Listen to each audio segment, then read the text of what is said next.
Welcome to Sidekicks, everyone, with Heather and Lolo, where we chat with your favorite authors and their pets. And today I am so excited because we have the #1 New York Times bestselling author of 51 books. That's right, 51 books, including her upcoming The Lost and Found Bookshop, which hits the shelves today. So, welcome to Susan Wiggs. Thanks so much for being here, Susan. Oh, thank you for having me.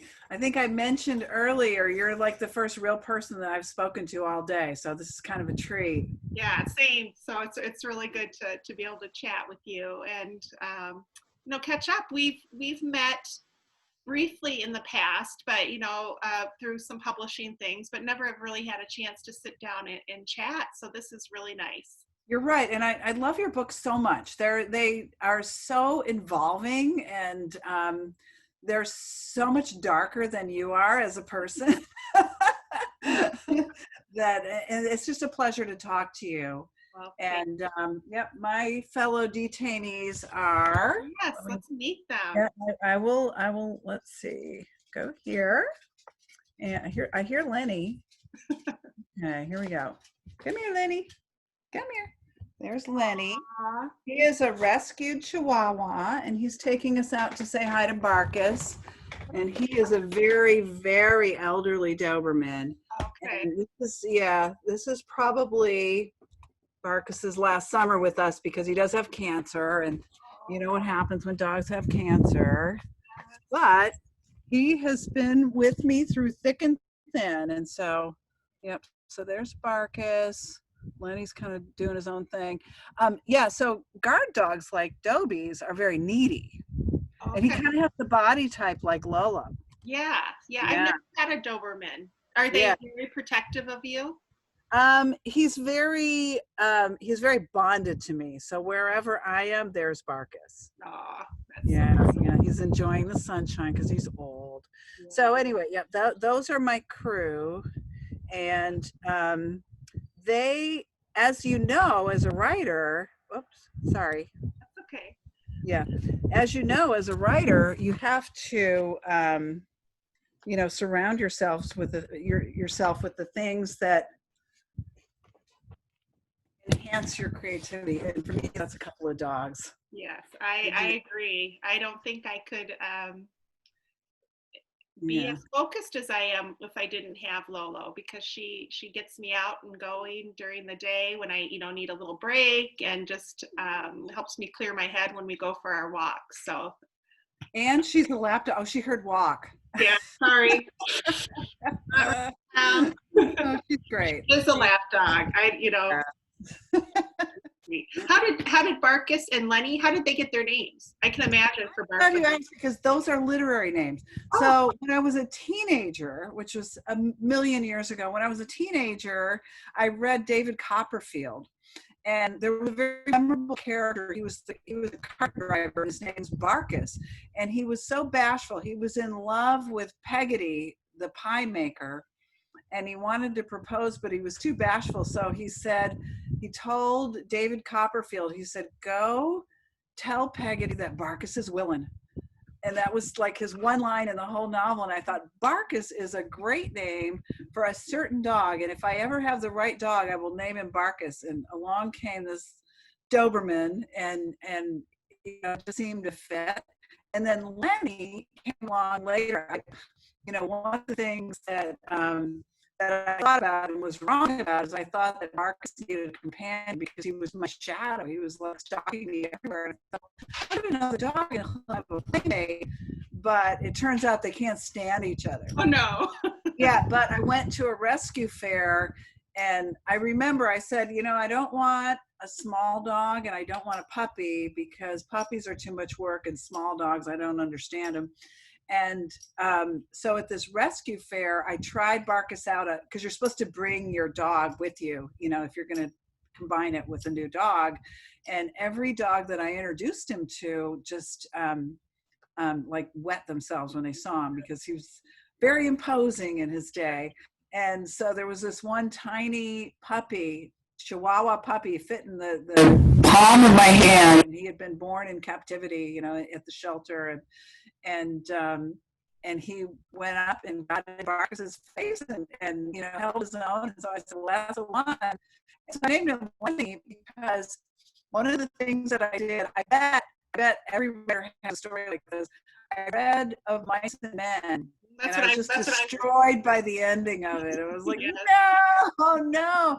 And so for my book report, I think I was in 7th grade, for my book report, I rewrote the ending and I saved Lenny. And so I thought, well, Lenny would be ironic because he's so tiny, and Lenny is a giant in Of Mice and Men, but that would be my other literary name. So both dogs have literary names. Oh, that's great. That is great. What about Lolo? Is same? Well, no, Lolo. So my husband, a son, and 2 daughters, and we were trying to come up with a name for her when we got her, and she's a hunting dog as well. And so my husband wanted a name that was kind of short and sweet for hunting, so he could call her. And so it was between Sam and then Lolo, and because we outnumbered the boys 3-2, we got Lolo. And Lolo is actually named for Olympic hurdler Lolo Jones, who is cool. from Iowa. And so she was born or grew up in Iowa, went to high school in Iowa. And so we named her after her. So yeah, kind of fun. Great. Yeah. Well, so talking about literary names and animals, do you have a favorite literary animal that maybe from growing up or recently? Yeah, Wilbur and Charlotte from Charlotte's Web. Hands down. I didn't even have to think about it. Yeah.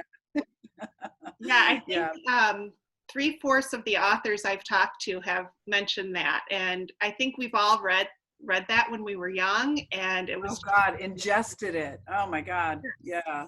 And that's stuck with us for sure. So that's great. What about a sidekick duo from pop culture? You have you have your sidekicks. What about maybe sidekicks from pop culture? Anything? You're going to have to help me out. It was a Will Smith movie, and he had a German Shepherd. Oh. Maybe one of your listeners is going to come up with the name.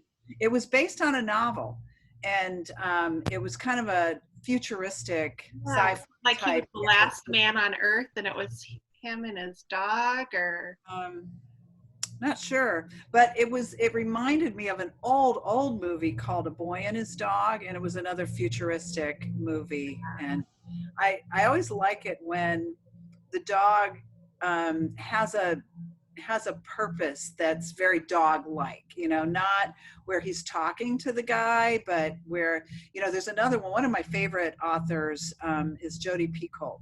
Oh yeah. She's everybody's favorite author, right? One of her books, and I'm so bad with titles, it wasn't the main character, but there was a lawyer, and you know what? It was Her Sister's Keeper, wasn't it? Yes. Where he went around with a dog. I don't even remember the kind of dog, but he would never tell anybody why he had this dog. And then there's a big aha moment later in the book, and I won't spoil it, where you learn exactly why the dog is always there. And I liked that. Yes, that was brilliant. Yeah, she's great. So yeah. Speaking of books and literature and what book do you have on your bedside table right now? Are you reading anything special? Yes, I am. I'm reading I'm reading like a stack of books right now. I always have a stack, and I sort of swap them out. Right now I'm reading Black Girls Must Die Exhausted, now I love that title, but now I can't think of the name of the author. I'm reading Untamed by Glenna. I'm so bad. That's okay. I'm so bad. And Eric Larson's new one. Eric's a friend of mine. It's called The Splendid and the Vile, and it's about Churchill during the war years. And it's very Eric Larson. He gets exasperated when I say you're everybody's dad's favorite author, because you must have a rush in Father's Day of Eric Larson books, because he writes these big, yummy, expansive, well-researched historicals, and he tells them in a way that I really love, because he doesn't put words in the characters' mouth. I mean, they're not characters, they're historical figures. He doesn't put words in their mouth. He only uses what is recorded history, and he just puts it together beautifully. And so I'm a big fan. So he's on my nightstand, and I just bought, what did I just get? Oh, I got a new Ellen Hildebrand. I always read Ellen Hildebrand every summer. This one is called 28 Summers, so reading hers now. Well, that sounds like a great list of books to have. Yeah. What about you? Tell me Oh my what you goodness. put on right now. I've been reading White Fragility. Oh, okay. Really eye-opening, and doing a little mini book club with one of my daughters with New Jim Crow. So I'm like you, I have like 3 or 4 books going at a time, and I'm lucky enough to have gotten an arc of Lisa Unger's upcoming novel. Love her books. Yeah, Confession on the 745, which is amazing. That's a cool title. Yeah, super. I'm already hooked by the title. That's a sign of a good title, right? Yes. And then I'm reading, it's by a debut author, and of course I'm not remembering her name right now either, called Beach Read, which is about 2 writers who end up spending the summer right by each other, and they flip genres. So she usually writes romance, he usually writes more literary, and they decide to flip genres and write each other's genre. So it's just kind of a fun. That sounds fun. Yeah, it is. Concept. That's very cool. And you have a new book coming out. Yeah, so excited. And it has it's called The Lost and Found Bookshop, which I know is going to include one of my favorite things in the world, a bookstore, right? Yes. And so tell us a little more about it. It's not just any bookstore. It's like the best parts of every bookstore I've ever loved. And so it's very idealized, but there's a reason for that in the book. And so it takes place on a historic district in San Francisco. And the reason it's called the Lost and Found Bookshop is that it's in an old building that survived the earthquake and fire of 1906. And as she's renovating the building, because it's falling apart, she discovers artifacts in the walls and secrets and things like that about her family and about other things. When I was kind of researching the background of the book, I came across a little factoid that when soldiers were being deployed to the Spanish-American War in the Philippines in 1898 or 99, one of those, I can't remember which, when they were about to leave, if they had some valuables or something that they wanted to keep, they didn't know where to leave it. And because they didn't have homes, in San Francisco. So sometimes they would leave it in the wall or a little cubby hole in some of the old buildings, their favorite bar or their favorite brothel or something like that. And so as she's renovating the building, she starts to find things, and it's obviously a metaphor. It's always a metaphor, right?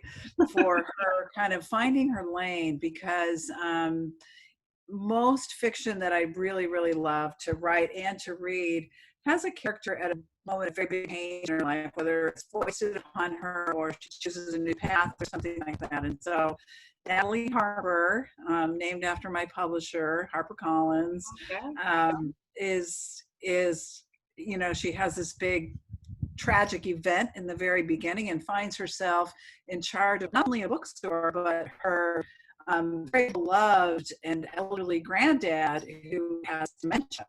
And so she's got to reorganize her life around the idea that she wants to take care of him. She needs to take care of the bookshop. And so she's got a lot on her plate. And I think it's a personal book to me because as we were chatting earlier about, I'm in charge of my elderly mom. She's 88 and she's as sweet as she can be. She's my #1 fan, and she has the beginning stages of dementia, and she lives with us. And so I'm learning so much about it. In fact, as we were talking about other books that we read, I recently read a book called Advice to Future Corpses by Sally Tisdale, and it's about end of life choices that you make and how the people how to embrace this stage of life, because what else are you going to do? And it's kind of entitled, but it's a really kind of a joyful book. And so my mom and I are learning stuff together. You never stop. You know, she was my first mentor, my first writing teacher. She taught me to type. I had pneumonia one year in upstate New York, in the snowiest place on the planet. And my sister and I got pneumonia, and we drove her nuts because we couldn't go out. And yeah, she sat me down. I was 6 years old. And she said, "Here's how you type." And I started typing on a typewriter at 6 years old, and I wrote my heart out. So that actually started on your path then, the right. Yeah, that's right.